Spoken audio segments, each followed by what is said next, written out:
오늘 본문 말씀에서도 알 수 있듯이 오늘은 히브리서 마지막 시간입니다.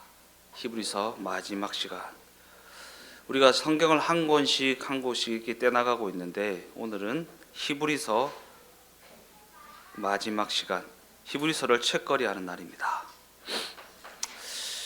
오늘 본문에서 히브리서 저자는 편지 말미에서 축복의 인사로 마무리를 하고 있습니다. 저자는 평강과 기쁨을 축원하는 그와 같은 인사를 하고 있는데, 이 평강과 기쁨이라는 것은 우리 모두가 너무나도 원하는 바입니다. 평안했으면 좋겠고, 삶의 슬픈 일보다 기쁜 일들이 많았으면 좋겠고, 문제 없이 지냈으면 좋겠다라고 하는 것은 우리 모두가 너무나도 원하는 바입니다. 성경은 하나님에 대하여 우리의 아버지이시며 우리를 창조하신 창조주이시며 우리에게 평강과 기쁨을 주시기를 원하시는 분이시며 우리를 너무나도 사랑하는 분이시라고 가르칩니다. 우리의 아버지, 우리를 창조하신 창조주, 우리에게 평강과 기쁨을 주시기를 원하는, 우리를 너무나도 사랑하시는 분, 우리 하나님 아버지이십니다. 이에 대한 대표적인 구절이 구약 민수기 6장에 기록되어 있습니다. 그리고 이는 하나님이 모세에게 이스라엘을 축복할 때 이렇게 하라고 일러주신 말씀입니다. 모세에게 이스라엘을 축복할 때 이렇게 축복하라 라고 주신 말씀. 민수기 6장 24절에서 26절까지의 말씀을 다 같이 한번 읽어보겠습니다. 여호와는 내게 복을 주시고 너를 지키시기를 원하며, 여호와는 그의 얼굴을 내게 비추사 은혜 베푸시기를 원하며, 여호와는 그 얼굴을 내게로 향하여 드사 평강 주시기를 원하노라 할지니라 하라. 이 말씀에는 우리를 향한 하나님의 마음, 하나님의 뜻이 어떠한가가 너무나도 잘 담겨져 있습니다. 우리를 향한 하나님의 마음이 어떠한가, 우리를 향한 하나님의 뜻이 어떠한가. 그리고 이와 같은 하나님의 뜻과 마음은 신약 성경에도 기록되어 있는데, 우리가 잘 아는 데살로니가전서 5장에 기록된 말씀입니다. 데살로니가전서 5장 16절에서 18절까지의 말씀도 다 같이 읽어보겠습니다. 항상 기뻐하라, 쉬지 말고 기도하라, 범사에 감사하라. 이것이 그리스도 예수 안에서 너희를 향하신 하나님의 뜻이니라. 그런데 제가 예전에도 여러 번 말씀드렸지만 이 구절은 우리에게 기뻐해라, 기도해라, 감사해야 한다 라는 식으로 우리에게 명령을 하는 구절이 아니라고 했습니다. 기뻐할 거리가 전혀 없는데 기뻐해라, 기도해야 네 소원이 이루어진다 라는 식으로, 감사해야 감사할 거리가 넘쳐난다 라는 식으로 우리에게 협박을 하거나 명령을 하는 말씀이 아니다. 왜냐하면 이는 하나님이 우리를 항상 기쁘게 해주실 것이다, 우리의 모든 기도에 응답해 주실 것이다, 우리의 모든 기도를 듣고 계신 분이시다, 가장 사소한 일까지도 감사할 수 있는 만족을 주시는 분이 우리 하나님 아버지이시다 라는 말씀이기 때문입니다. 그런데 그럼에도 불구하고 우리가 직면하여 있는 이 현실은 전혀 그렇지 않은 것 같습니다. 그렇다면 하나님이 이와 같은 약속에도 불구하고 우리의 현실은 왜 이 약속과 너무나도 다른 것일까? 하나님이 감사하게 해주실 것이다, 기뻐하게 해주실 것이다, 우리의 모든 기도를 듣고 계신다 라는 약속을 주셨는데 왜 우리의 현실은 이 약속과 너무나도 동떨어져 있는 것 같이 여겨지는 것일까? 그러면서 성경은 이와 같은 우리의 현실이 우리가 뭔가를 잘못해서 그런 것이 아니라고 말합니다. 네가 고달프고 고난스럽고 어렵고 힘든 것은 네 잘못이 아니다. 네가 뭔가를 잘못 선택하거나 잘못해서 그런 일들이 네게 다가온 것이 아니다 라는 것입니다. 이와 같은 관점으로 시편 22편 1절에서 2절까지의 말씀을 읽어보겠습니다. 내 하나님이여 내 하나님이여 어찌 나를 버리셨나이까? 어찌 나를 멀리하여 돕지 아니하시오며 내 신음소리를 듣지 아니하시나이까? 내 하나님이여 내가 낮에도 부르짖고 밤에도 잠잠하지 아니하오나 응답하지 아니하시나이다. 우리의 현실이 이와 같지 않습니까? 내가 하나님을 믿는데 주일마다 나서 예배 드리는데 성경을 읽고 기도를 하고 하나님 앞에 부르짖는데 왜 내 현실은 이 모양 이 꼴인가? 내 하나님이여 내 하나님이여 어찌 나를 버리셨나이까? 어찌 나를 멀리하여 돕지 아니하시며 내 신음소리를 듣지 아니하시나이까? 내가 낮에도 부르짖고 밤에도 잠잠하지 아니하는데 하나님 왜 묵묵부답으로 일관하시는 것입니까? 이처럼 여기에 기록된 이 비명의 소리는 지극히 현실적인 우리의 현실을 반영하는 비명입니다. 시편 기자는 하나님을 향해 부르짖지만 아무런 응답을 받지 못하고 있습니다. 하나님은 우리를 평강과 기쁨으로 이끌기를 원하셨다고 하셨는데 뭐가 잘못된 것일까? 과연 뭐가 잘못돼서 내 현실은 이런 것인가? 이와 같은 지점에서 우리가 너무나도 단순하게 쉽게 떠올리는 답은 네가 죄지어서 그렇다. 요업의 친구들이 요업에게 했던 것처럼 인과율의 이해를 따라 네가 뭔가 잘못한 게 있으니까 그렇게 고달프지, 네가 뭔가 잘못한 게 있으니까 이 인생이 이렇게 꼬이고 잘 안 풀리고 네가 원하는 대로 되지 않지 라는 식으로 너무나도 단순한 답을 내어버리고 맙니다. 세상적인 이해를 가지고 인과율의 이해를 가지고 원인과 결과라는 이해를 가지고 너무나 단순한 답을 내릴 때가 많이 있습니다. 물론 그럴 수도 있습니다. 그러나 성경은 우리 하나님에 대해 행함대로 갚지 아니하시는 긍휼의 하나님이라고 소개하고 있다라는 사실을 잊지 마십시오. 하나님이 과연 행함대로 갚으시면 여기 앉아 있을 수 있는 사람이 어디에 있습니까? 하나님이 우리가 행함대로 갚으셨다면 그냥 그저 고달픔으로 끝날 것 같습니까? 아니요. 더 나아가 성경은 하늘이 땅에서 높음같이 아버지가 자식을 긍휼히 여김같이 하나님이 우리의 죄가를 멀리 옮기셨다고 말하고 있습니다. 그런데 그럼에도 시편 저자는 왜 이렇게 비명을 지르고 있는 것일까? 왜 이렇게 비명을 지르고 있는 것일까? 시편 51편 16절에서 17절까지의 말씀입니다. 주께서는 제사를 기뻐하지 아니하시나니 그렇지 아니하면 내가 드렸을 것이라. 주는 번제를 기뻐하지 아니하시나이다. 하나님께서 구하시는 제사는 상한 심령이라. 하나님이여 상하고 통회하는 마음을 주께서 멸하시지 아니하시리이다. 오늘 제목이 무엇입니까? 상하고 통회하는 마음. 상하고 통회하는 마음. 하나님께서 구하시는 제사는 상한 심령이라. 하나님이여 상하고 통회하는 마음을 주께서 멸하지 아니하시나이다. 우리가 이 구절을 잘못 오해하면 마치 하나님이 우리의 속을 상하게 하는 것을 본래의 목적으로 가지신 분처럼 오해하게 됩니다.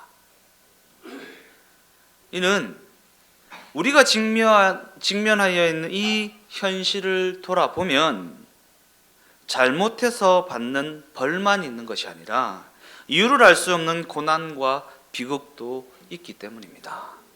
때로는 내가 잘못해서 하나님에게 혼을 나고 야단을 맞고 벌을 받는 경우도 있습니다. 부모가 자식을 징계하는 것처럼 하나님의 징계가 우리의 삶에 다가올 때도 있습니다. 그러나 때로는 이유를 알 수 없는 고난과 비극도 우리의 현실 가운데 있어진다라는 것입니다. 이와 같은 갈등과 모순을 가장 잘 보여주는 인물이 바로 모세라는 사람입니다. 모세요. 모세. 하나님이 모세에게 나타나십니다.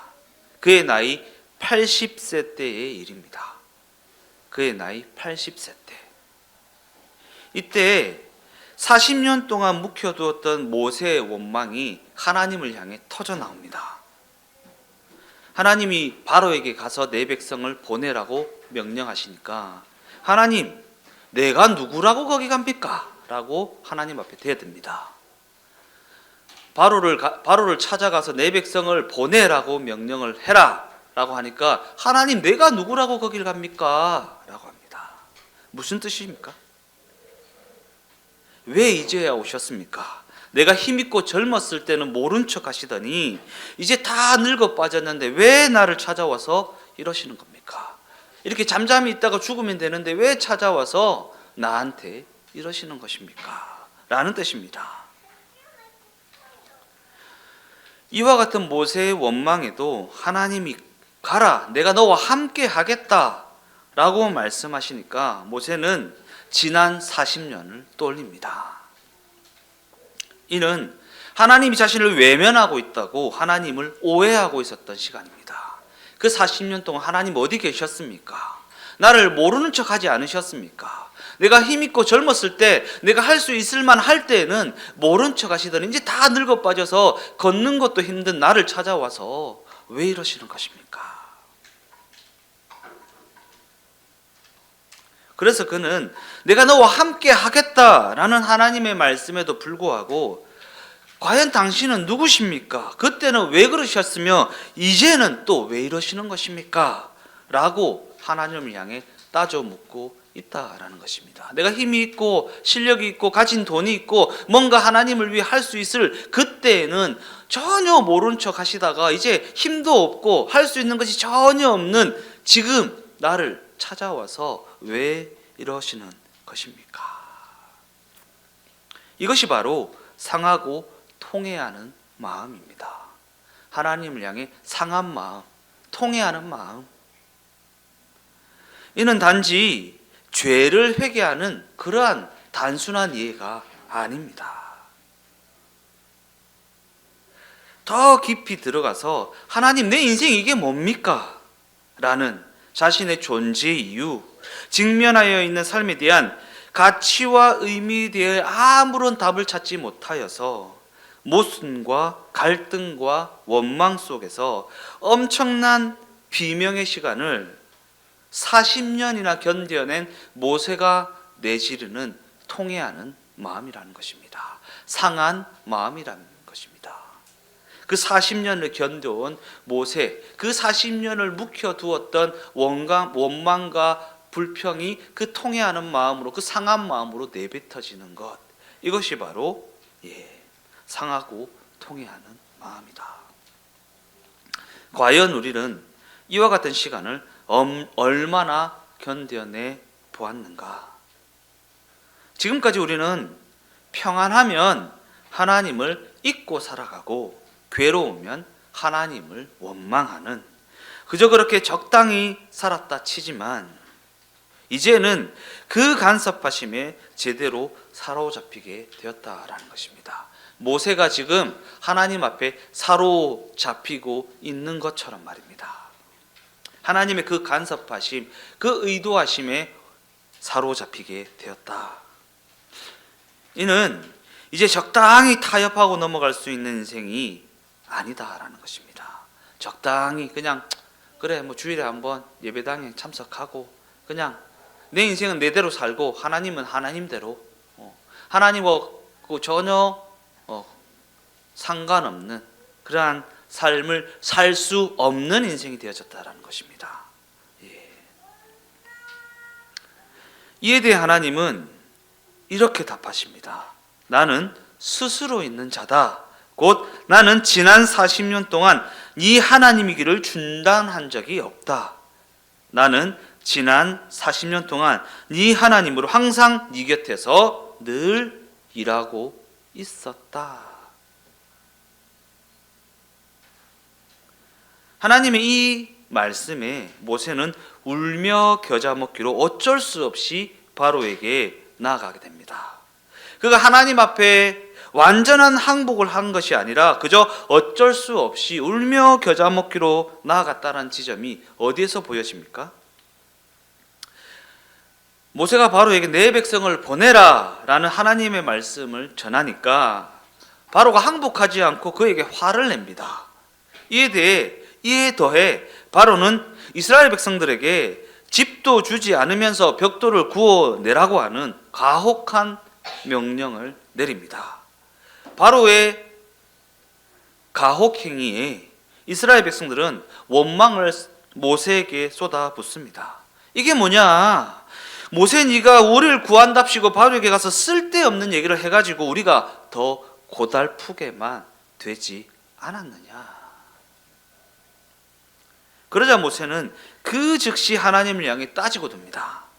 거 보세요 하나님, 내가 안 간다고 했잖아요. 이게 뭡니까 하나님? 내가 안 한다고 했잖아요. 모세가 하나님 앞에 완전히 항복한 것이 아니라는 증거입니다. 그럼에도 하나님은 요지부동 다시 가라는 명령으로만 일관하십니다. 급기야 바로는 더욱 완강해집니다.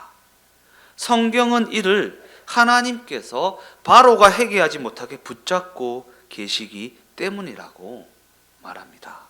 바로가 회개하지 못하게 하나님께서 붙잡고 계시다. 지난 한 주간 우리가 어마어마한 완강함을 경험했죠. 대통령의 비상계엄령이라고 하는 이해할 수 없는, 너무나도 화가 나고 우리에게 어마어마한 공포를 주는 일을 경험했습니다. 왜 그러시지? 하나님 앞에 하나님 우리나라에 왜 이런 일이 있는 것입니까? 라고 따져 물을 수 있는 일들을 우리가 경험하였습니다. 그런데 저는 이 말씀이 떠오르더라고요. 하나님께서 바로가 회개하지 못하고 붙잡고 계시기 때문이다. 하나님이 목적하신 바가 있어서 바로가 회개하지 못하도록 하나님께서 붙잡고 계시다. 그런데 이 지점에서 바로가 아닌 누가 회개를 합니까? 이 지점에서 누가 회개를 합니까? 모세가 회개를 합니다. 모세가. 이 지점에서 바로가 회개를 하는 것이 아니라 모세가 회개를 합니다. 모세가 회개한 모습을 어디에서 찾아볼 수 있습니까? 출애굽 상황에서 백성을 이끌고 나온 모세가 홍해 앞에 섰을 때 그가 했던 말을 떠올려 보십시오. 뒤에서는 애굽 군대가 쫓아오고 앞은 홍해가 가로막고 있는 진퇴양난의 위기 속에서 백성들이 격렬하게 모세에게 저항합니다. 야, 매장지가 없어서 우리를 여기 이끌고 나왔냐? 애굽에 무덤이 없어서 우리를 여기 이끌고 나와서 다 죽이려 그런 것이냐? 라고 말합니다. 그때 하나님 앞에서 늘 불평만 하던 모세가 전혀 다른 모습으로 이렇게 말합니다. 너희는 가만히 있어서 하나님이 우리를 위해 이루시는 구원을 보라. 너희는 가만히 있어 하나님이 우리를 이루시는 구원을 보라. 그러기에 10가지 재앙이라는 것은 애굽과 바로를 벌하는 일에 쓰인 것이 아니라 하나님의 사람을 항복시키는 일에 쓰였다라는 것입니다. 10가지 재앙이요. 우리나라에 다가오는 여러 가지 힘들고 어렵고 고난스러운 내 삶에 다가오는 그 모든 고달픈 사건, 사고들은 하나님이 하나님의 사람을 하나님의 사람답게 만들어 가시는 하나님의 손길이라는 것입니다. 하나님의 손길.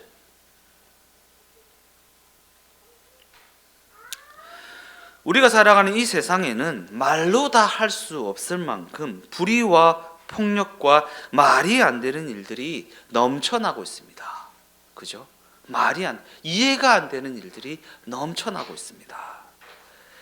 그러기에 우리는 정의로운 세상을 만들기 위해 이렇게 해야 된다, 저렇게 해야 된다 라는 식으로 구호를 외치기에 앞서 세상이 자기 일을 하는 동안 하나님은 하나님의 일을 하고 계시다라는 사실을 잊어서는 안 된다. 세상은 세상 일을 하는 것입니다.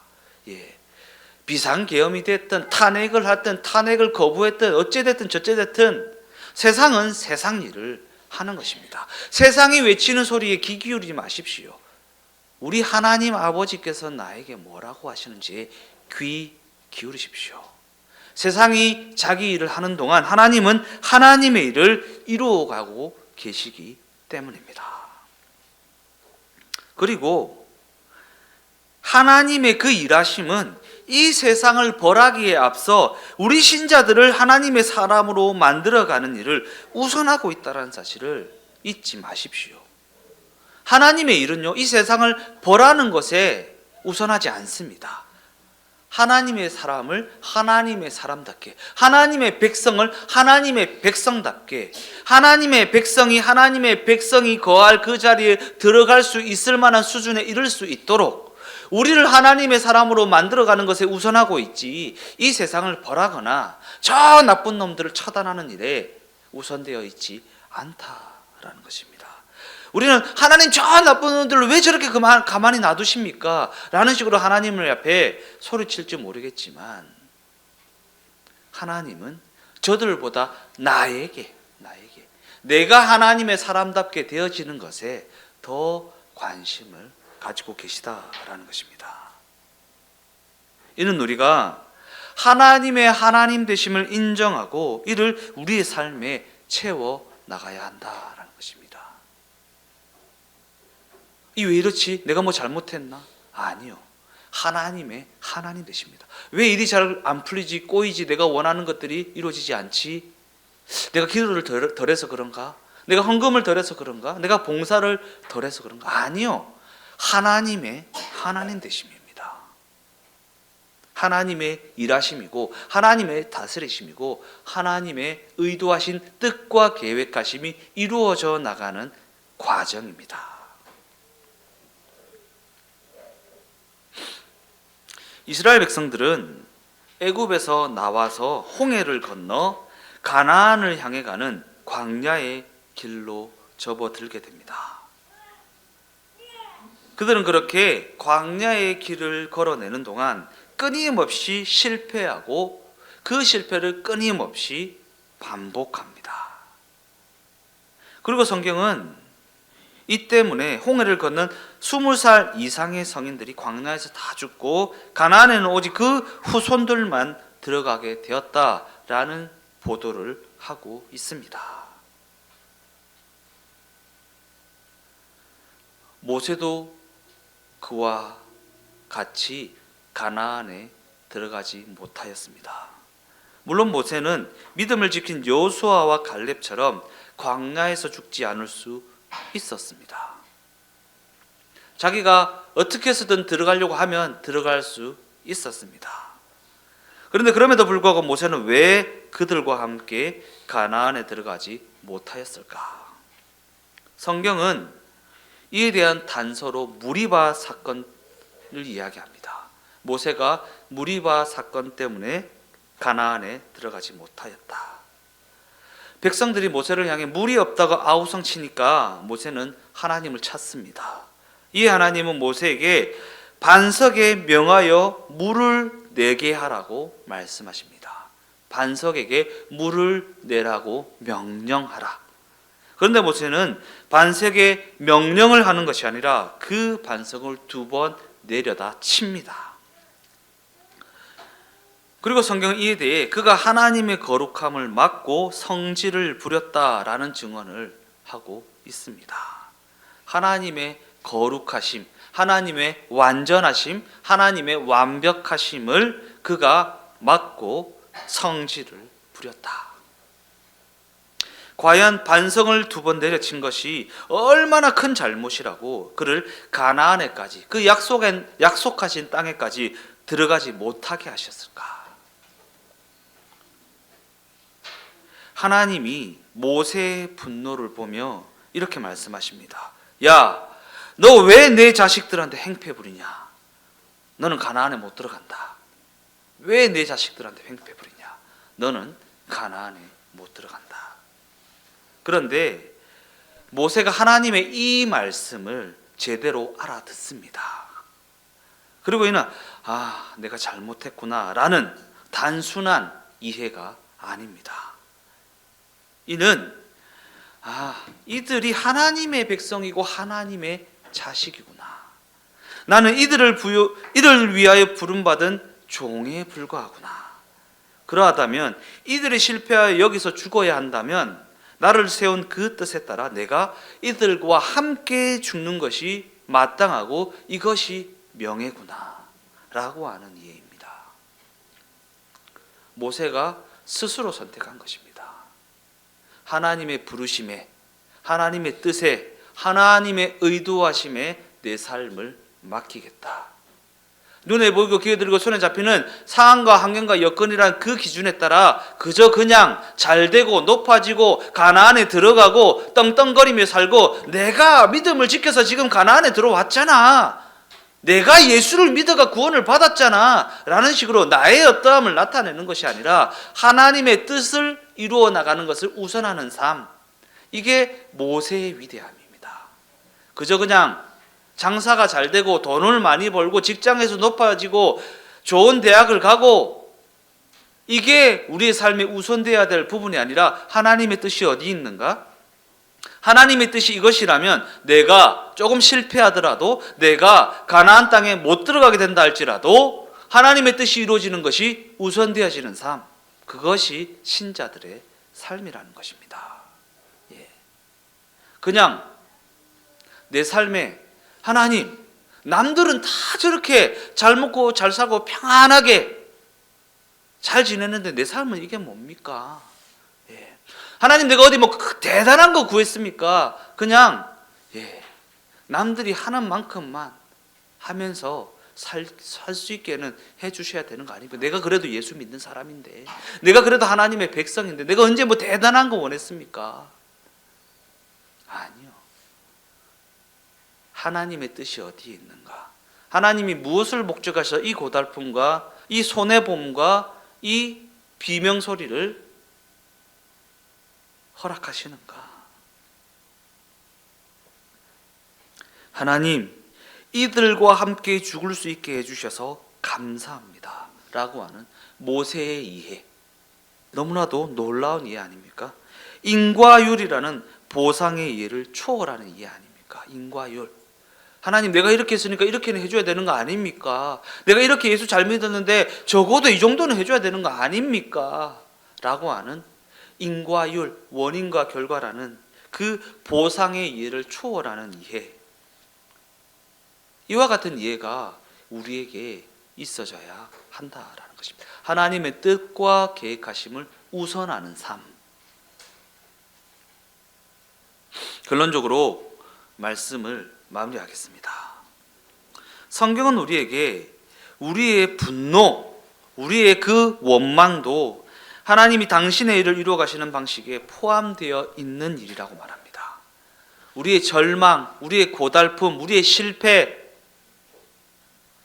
그 모든 것이 하나님이 당신의 일을 이루어 가시는 방식에 포함되어 있는 일이다. 그래서 성경은 예수님에 대해서도 당신이 아들이시면서도 받으신 그 고난으로 말미암아 순종함을 배워서 온전하게 되었다라고 말하는 것입니다. 예수님이 아들이시면서도 받으신 그 고난으로 말미암아 하나님의 아들, 하나님의 본체, 곧 하나님이신 예수님은 그 고난을 받지 않으셔도 되셨다라는 거예요. 그 고난이 아니라도 그 일을 이룰 수 있으셨다라는 것입니다. 그러나 아들이시면서도 받으신 그 고난으로 말미암아 순종함을 배워서 온전하게 되었다. 그와 같은 관점에서 모세는 어떠한 지점에서 온전하게 되었습니까? 무리바에서 성질을 부린 대가로 받은 벌을 통해 하나님의 뜻을 알아듣고 온전해졌습니다. 벌을 통해, 실패를 통해. 우리는 하나님을 향해 우리가 읽었던 시편 기자와 같이 하나님 어찌하여 내게 이러십니까? 어찌하여 내게 이런 일들이 있게 하십니까? 어찌하여 나에게 이러한 비참함과 부끄러움과 창피함을 허락하시는 것입니까? 라는 원망을 쏟아 놓습니다. 이 하나님은 나는 최선을 다하고 있다. 나는 내 자식의 목숨까지도 너를 위해 내어 주었다. 이런 내가 뭘 더 재며 뭘 더 아끼겠느냐. 하나님이 안 주실 때는 안 주셔야 하는 분명한 이유가 있는 것이고, 하나님이 그 길을 걷게 하실 때는 그 길을 걸어야만 하는 분명한 이유가 있는 것이고, 하나님께서 고달프게 하시고 힘들게 하시고 어렵게 하시면 그 시간을 지나야만 하는 분명한 이유가 있으셔서 그 시간을 지나게 하신다는 것을 우리가 알아야, 이해해야 된다. 그 이해를 가지고 살아가야 한다는 것입니다. 그러면서 우리에게 하나님은 이렇게 되물으십니다. 과연 너에게 나는 뭐냐? 과연 너에게 나는 뭐냐? 그저 알라딘의 요술램프에 불과하냐? 네가 원하는 것이면 뚝딱 만들어줘야 하는 알라딘의 요술램프에 불과하냐? 나를 그저 목적을 달성하는 데 소용되는 도구에 불과한 것으로 여기고 있지는 않느냐라는 것입니다. 우리 신앙이 겨우 이 정도 수준에 불과하다면 그 신앙 여정에는 하나님의 자녀라는 명예라는 것은 알 길이 없습니다. 하나님의 자녀에게 어떠한 명예가 주어졌는지 알 길이 없습니다. 그러기에 우리 주동행교회가 하나님이 얼마나 깊고 높고 위대한 분이신가를 올바로 이해하여서 직면하여 있는 그 현실 가운데 기쁨과 감사와 찬양을 하나님께 올려드릴 수 있는 그러한 성숙한 삶이 다 되어지시기를 예수님의 이름으로 축원드립니다.